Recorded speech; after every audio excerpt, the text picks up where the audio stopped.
Bonjour et bienvenue. Alors, cette invitation du président sénégalais Bassirou Diomaye Faye par Donald Trump, ça a fait beaucoup de bruit au Sénégal. On a vu pas mal de surprises, d'interrogations même. Oui, bonjour. Tout à fait. Et cette invitation, bon, elle s'inscrit dans un cadre précis, le sommet États-Unis-Afrique, prévu à Washington début juillet. Mhm. Et comme le soulignent bien les analyses qu'on a pu lire, c'est loin d'être un geste anodin ou juste une formalité. C'est vraiment une démarche stratégique côté américain. D'accord, une stratégie américaine. Mais de quoi il s'agit plus précisément? Qu'est-ce que Washington cherche en invitant Faye spécifiquement? Mais l'analyse est assez claire là-dessus. Donald Trump, il cherche à regagner du terrain, de l'influence en Afrique. C'est pas un secret. Face à la Chine, à la Russie, j'imagine. Exactement. Face à leur présence économique, sécuritaire, qui s'accroît, oui, les États-Unis sentent bien qu'il faut se réinvestir, renforcer les liens. C'est une sorte de tentative de réancrage, quoi. Et le Sénégal, dans cette histoire, il aurait un rôle particulier. Pourquoi lui? Précisément, déjà, sa position géographique, elle est clé. Et puis, il y a cette stabilité politique qui est quand même assez remarquable dans la région. Oui, c'est vrai, dans un Sahel assez instable. Voilà. C'est aussi un pays qui pèse au sein de la CEDEAO, la communauté économique des États de l'Afrique de l'Ouest. Et puis, il ne faut pas oublier le nouveau facteur, le pétrole et le gaz. Ah oui, le fameux projet GTA Grand Tortue à Meyem. Exactement, celui partagé avec la Mauritanie. Donc, tout ça mis bout à bout, le Sénégal n'est plus juste un pays parmi d'autres, c'est devenu un partenaire, disons, incontournable. Ça pose quand même une question intéressante qui ressortait dans nos lectures.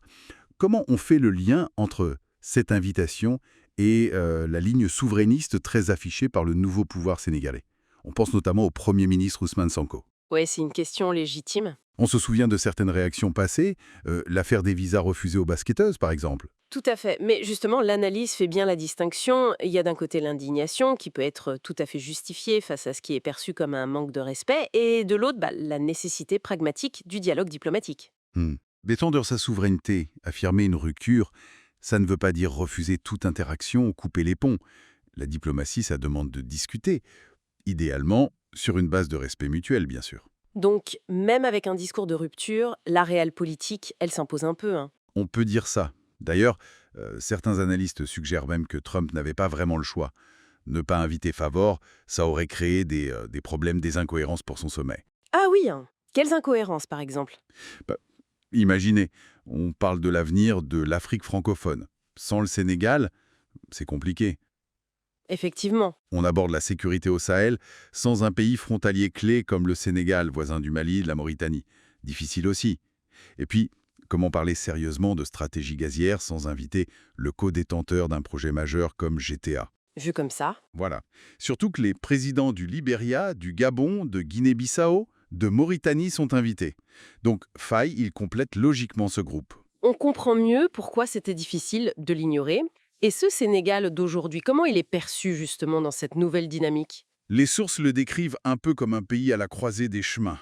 Il y a cette promesse énergétique, un renouveau politique fort, même s'il y a aussi le défi de la dette, bien sûr. Oui.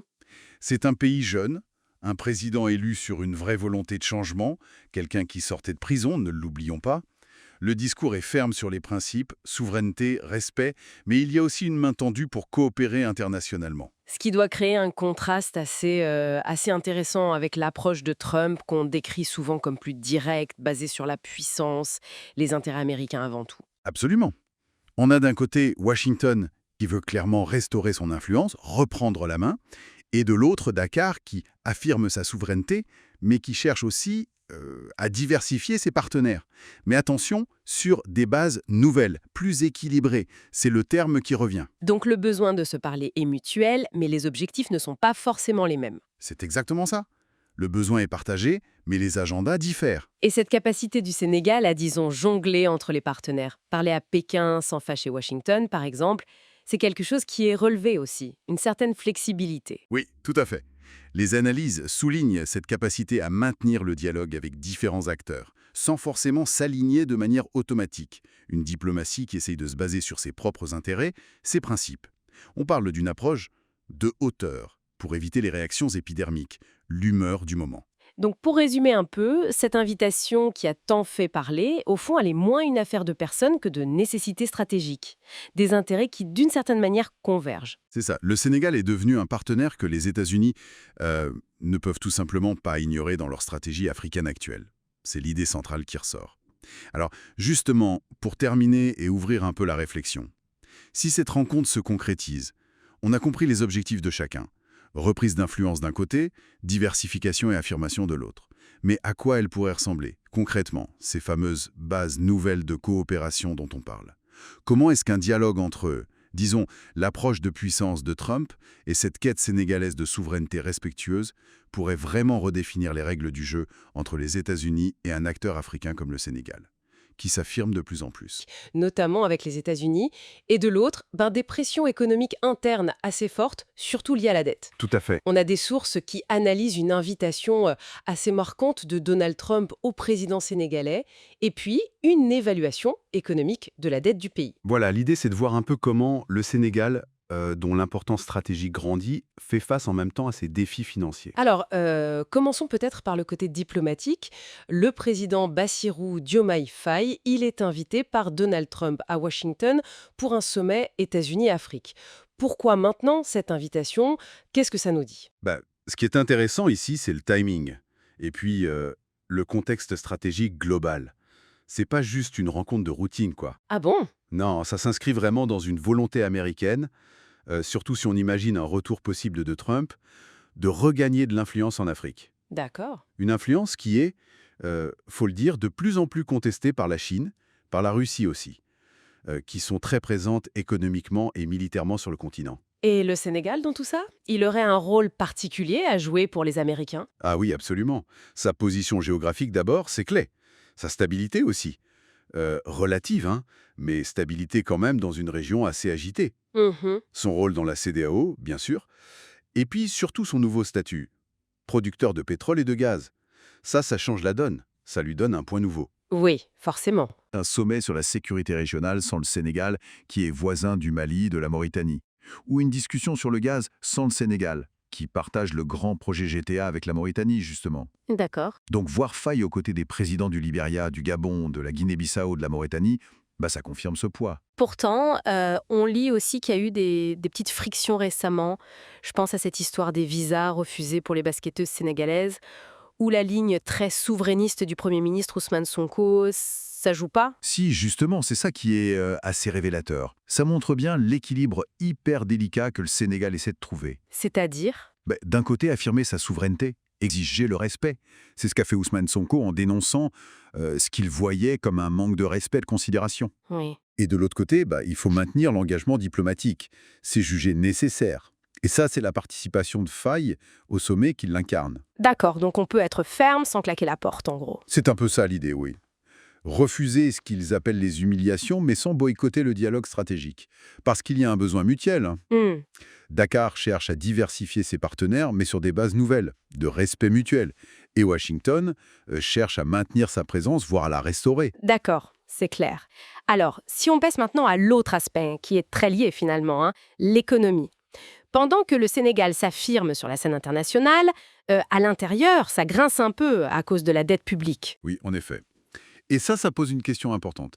Quelle est la vraie marge de manœuvre du pays? On a l'analyse d'un économiste, Amath Ndiaye. Et selon lui, même si le Sénégal n'est pas le pays le plus endetté d'Afrique en chiffres absolus, sa situation est quand même préoccupante. Préoccupante, c'est-à-dire, quels sont les chiffres qui inquiètent? Alors, il y a deux indicateurs principaux qui sont vraiment scrutés de près.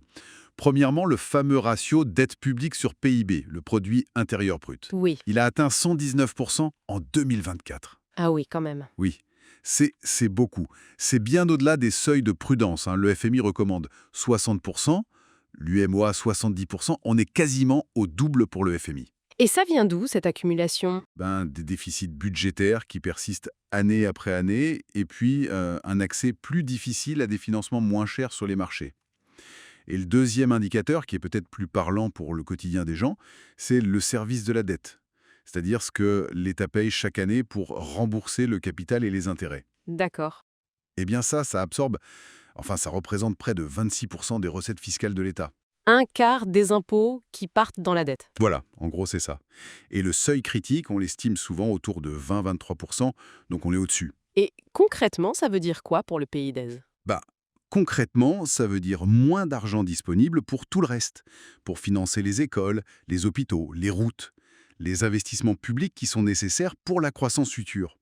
C'est une situation qu'on voit aussi dans d'autres pays sous pression, comme le Ghana ou le Kenya, par exemple. Alors face à ça, quelles sont les pistes? Qu'est-ce qu'on préconise? L'analyse, elle dit qu'il faut une action rapide et assez déterminée.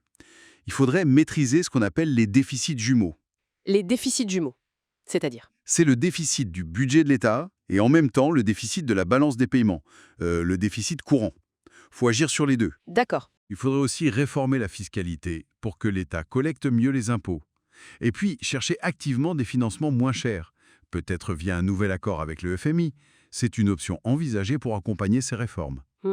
Donc une situation économique tendue qui contraste pas mal avec l'image géopolitique dont on parlait au début. Exactement. C'est tout le paradoxe.